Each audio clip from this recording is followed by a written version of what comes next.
자, 오늘 할 내용은요, 평안히 가거라 라는 제목입니다. 이 제목 그대로, 굉장히 편안한 내용이고 따뜻한 내용이니까요, 천천히 따라와 보시면 좋을 것 같습니다. 평소처럼 복음을 읽어봐야 되겠죠. 오늘 복음은요, 마르코 복음 5장 21절에서 43절의 말씀입니다. 그리고, 소녀야, 내가 너에게 말한다. 땡땡땡땡! 이라고 말씀하셨는데, 이 땡땡땡땡! 한번 찾아보면 좋을 것 같습니다. 마르코 복음의 말씀입니다. 그때 예수님께서 배를 타시고 건너편으로 가시자 많은 군중이 그분께 모여들었다.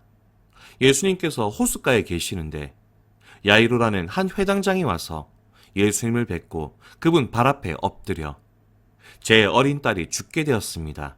가셔서 아이에게 손을 얹으시어 그 아이가 병이 나 다시 살게 해주십시오 하고 간곡히 청하였다.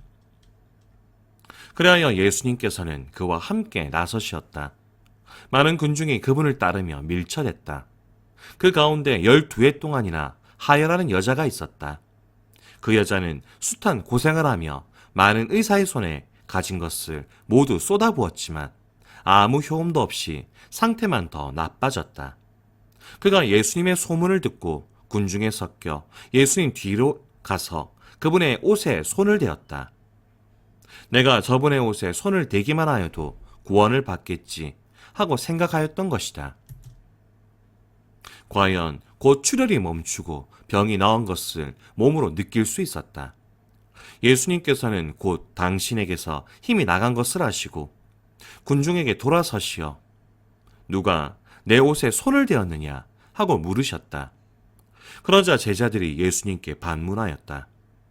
보시다시피 군중이 스승님을 밀쳐대는데 누가 나에게 손을 대었느냐 하고 물으십니까? 그러나 예수님께서는 누가 그렇게 하였는지 보시려고 사방을 살피셨다.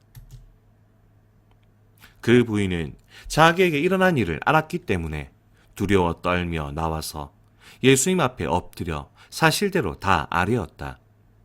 그러자 예수님께서 그 여자에게 이르셨다. 딸아, 내 믿음이 너를 구원하였다. 평안히 가거라. 그리고 병에서 벗어나 건강해져라. 예수님께서 아직 말씀하고 계실 때 회당장의 집에서 사람들이 와서는 따님이 죽었습니다. 그러니 이제 스승님을 수고롭게 할 필요가 어디 있겠습니까? 하고 말하였다. 예수님께서는 그들이 말하는 것을 곁에서 들으시고 회당장에게 말씀하셨다. 두려워하지 말고 믿기만 하여라. 그리고 베드로와 야고보와 야고보의 동생 요한 외에는 아무도 당신을 따라오지 못하게 하셨다. 그들이 회당장의 집에 이르렀다. 예수님께서는 소란한 광경과 사람들이 큰 소리로 울며 탄식하는 것을 보시고 안으로 들어가셔서 그들에게 어찌하여 소란을 피우며 울고 있느냐? 저 아이는 죽은 것이 아니라 자고 있다 하고 말씀하셨다. 그들은 예수님을 비웃었다. 예수님께서는 그들을 다 내쫓으신 다음 아이 아버지와 어머니와 당신의 일행만 데리고 아이가 있는 곳으로 들어가셨다. 그리고 아이의 손을 잡으시고 말씀하셨다. 탈리타 쿰. 이는 번역하면 소녀야 내가 너에게 말한다. 일어나라. 는 뜻이다. 그러자 소녀가 곧바로 일어서서 걸어 다녔다. 소녀의 나이는 12살이었다. 사람들은 몹시 놀라 넋을 잃었다. 예수님께서는 아무에게도 이 일을 알리지 말라고 그들에게 거듭 분부하시고 나서 소녀에게 먹을 것을 주라고 이르셨다. 주님의 말씀입니다. 그리스도님 찬미합니다. 자, 오늘 복음에서 땡땡땡땡 찾으셨습니까? 오늘 복음의 땡땡땡땡은요, 이거죠. 소녀야, 내가 너에게 말한다. 일어나라. 멋있는 말씀이지 않습니까? 아, 정말 이 멋있는 말씀이 그냥 나온 게 아니거든요. 오늘 복음 또 천천히 한번 따라가 보죠. 오늘 복음 말씀을 좀 이해하려면은 천지창조 때부터 들어가야 됩니다.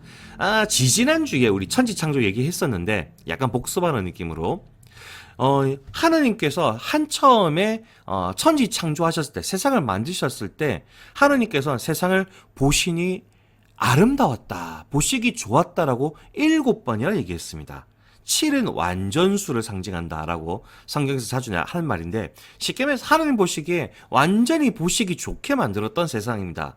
그러니 모든 것은 아름답고 선했죠. 악은 없었습니다. 하느님 보시기에 7번이나 보기 좋은 세상을 만드셨으니 악이란 건 없었습니다. 그리고 인간들도 그 안에서 살았는데, 그때 이제 살았던 에덴 동산 한가운데 생명의 나무가 있었죠. 그래서 인간들은 영원한 생명을 지니면서 하느님과 함께 살고 있었습니다. 그런데 하느님께서 얘기하셨죠. 너희들 이 에덴 동산에 있는 모든 거 다 먹어도 되는데 선과 악을 알게 하는 나무는 안 된다. 그 나무는 먹으면 안 된다. 라고 아담과 하와에게 말씀하셨습니다. 그런데 유혹을 못 이기고 아담과 하와가 이 선과 악을 알게 하는 나무를 따먹게 되죠. 그리고 이들은 그 에덴 동산에서 쫓겨나게 됩니다. 다르게 표현하면은 에덴 동산 한가운데 있던 생명의 나무한테서 멀어지죠. 그래서 이때부터 이 인간들은 죽음이란 걸 가지게 됩니다. 그래서 이스라엘 민족들은 이거 알고 있었습니다. 이 아담과 하와 얘기를 알고 있었기 때문에 이렇게 생각했죠. 아, 죄 때문에 죽음이 왔구나. 죄 때문에 죽음이 왔구나. 라고 생각을 했습니다. 그리고 여기까지만 생각하면 천만 다행이었을 텐데, 안타깝게도, 정말 안타깝게도, 죄 때문에 죽음이 온 건 맞거든요. 근데 이게 왜곡되기 시작합니다. 어떻게 왜곡이 되느냐? 죄 때문에 죽음이 왔으니까 뒤집어서 생각하는 겁니다. 누가 죽었다? 저놈은 하느님께 뭔가 잘못을 해서 벌을 받아 죽은 거다. 어떤 분이 병이 걸려서 일찍 죽는다? 저놈은 하느님께 벌을 받아가지고 죽는 거다. 라고 생각하기 시작합니다. 그러니까 누가 죽으면은, 좀 일찍 죽으면은 저 사람은 죄인이다라고 생각했습니다. 그리고 이게 또 발전합니다. 어떻게 발전하느냐? 누가 아프면은 저놈은 하느님께 죄를 지어서 저리 아픈 것이다. 저 아픈 사람은 부정한 사람이다 라고 생각하기 시작했죠. 그러다 보니 이래 되는 겁니다. 누가 아프면은 죄인 취급하니까 저놈은 하느님께 벌을 받은 놈, 저 사람은 부족한 놈. 그래서 사회에서 격리하기 시작합니다. 물론 이거기에는 사실 좀 속사정이 있긴 합니다. 뭐냐면 당시에는 약이라든 게 좀 제대로 준비에 없던 시절이라서 누가 아프면 이게 전염병이 돌기도 하고 그랬었거든요. 약간 어떤 사회적인 이유도 좀 있습니다. 그런 것까지 포함해가지고 누가 아프면은 가족들 곁에서 강제로 빼냅니다. 가족들과 같이 못 살고요. 부정한 사람이니까 사람도 못 만지게 했었습니다.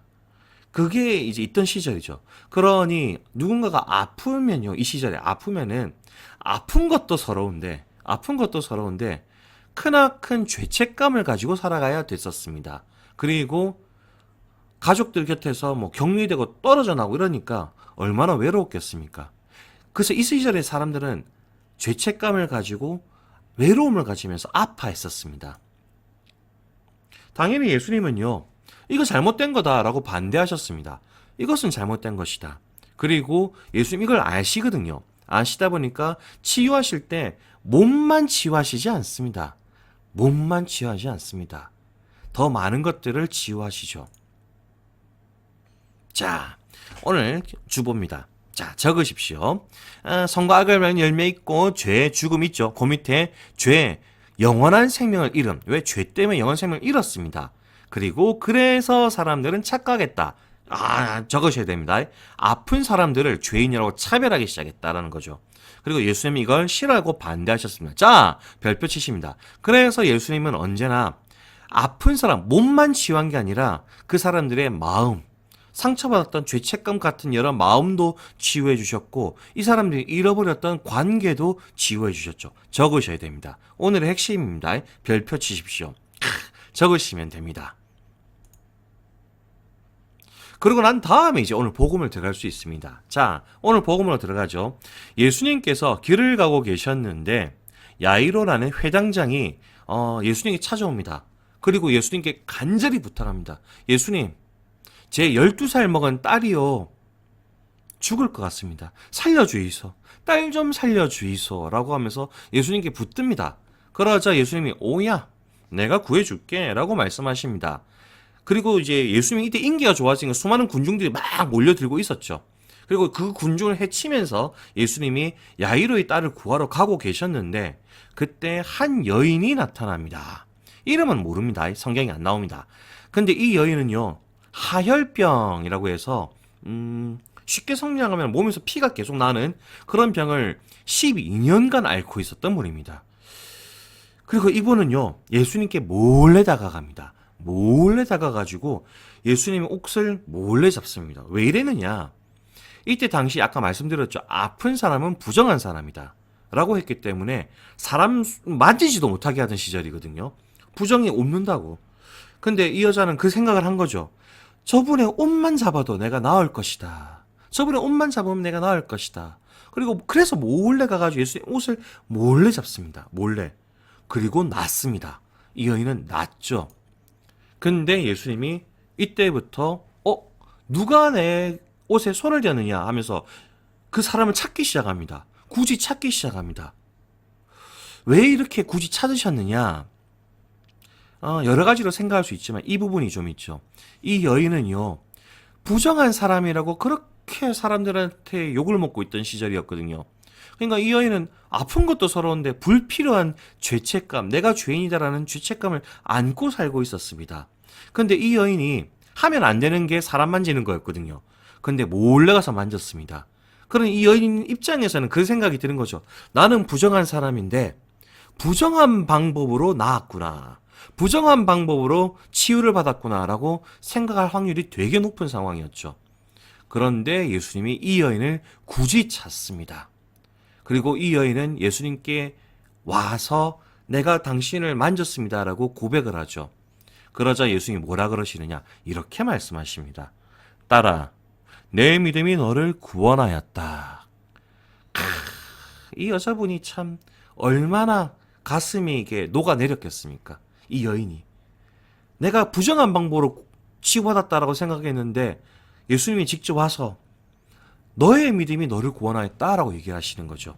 이때 이 여인은 몸만 치유된 게 아닙니다. 마음도 치유됐죠. 그리고 이때부터 이제 가족들의 품으로 돌아갈 수 있게 됩니다. 자, 별표 치십시오. 이걸 적으셔야 됩니다. 이거. 몸과 함께 마음도 치유됐고 이제 가족들의 품으로 돌아갈 수 있게 되었다. 적으시면 좋겠습니다. 근데 상황이 꼬입니다. 예수님께서 이 여인을 찾는다고 막 하다 보니까 사람이 옵니다. 그리고 얘기합니다. 야이로의 딸이 죽었습니다. 그러니 이제 회당장 야이로 입장에서는 절망하죠. 절망이 딱 옵니다. 그래서 예수님한테 예수님 이제 안 오셔도 됩니다. 뭐 이런 상황이 됩니다. 그때 예수님이 딱 이렇게 얘기하십니다. 두려워하지 말고 믿기만 하여라. 절망에 빠진 회당장 야이로한테 딱 마음을 잡아주시죠. 그리고 실제로 가가지고 야이로의 딸을 살려주십니다. 몸을 치유하시죠. 그리고 난 다음 멋있는 게 있습니다. 자, 예수님이 기적으로 어떤 꼬마아이를 살렸습니다. 사람들이 어찌 될까요? 난리가 나죠.